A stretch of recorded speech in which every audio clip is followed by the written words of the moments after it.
C'est une abbaye qui a été fondée en 1228 par Louis IX, qui était encore un tout jeune roi puisqu'il avait 14 ans, et qui a été fondée pour obéir aux vœux testamentaires de son père Louis VIII, qui était mort en 1226, et avec sa mère Blanche de Castille.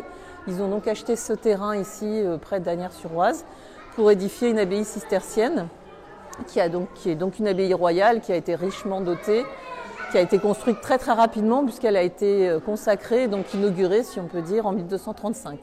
C'est une abbaye qui a eu une longue histoire mouvementée et qui a été rachetée par une famille en 1905.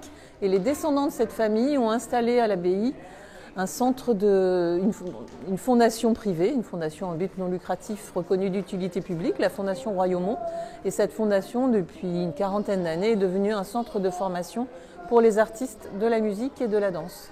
On a 60 000 visiteurs par an à peu près, 100 000 personnes tout confondu, puisqu'on accueille donc beaucoup d'artistes en formation ou qui viennent se produire pour des concerts. Et on a aussi une activité commerciale qui permet de subvenir aux besoins de notre projet artistique. On a mis à la disposition des visiteurs tout le rez-de-chaussée, en fait, qui nous sert aussi de salle de concert quand on organise des grandes activités, des grandes réceptions artistiques. Mais c'est une abbaye royale, c'est une abbaye de très très grande dimension, qui est même incroyablement grande en fait pour une abbaye médiévale.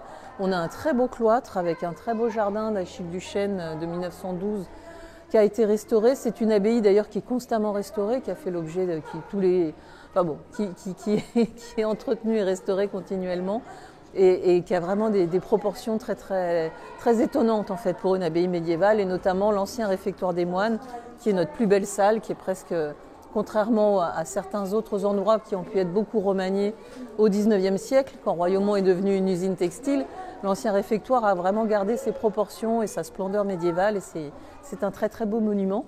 Et puis on a l'environnement, tout simplement, c'est une région très boisée, très belle. Quand on vient à Royaumont, on ne s'arrête pas à Royaumont, il y a beaucoup de choses à voir autour, d'autres bâtiments, d'autres monuments, des châteaux, d'autres abbayes. C'est un lieu qui est très préservé aussi dans son environnement immédiat. On est au milieu des bois, il y a des promenades, il y a des étangs, c'est un site qui est resté assez préservé.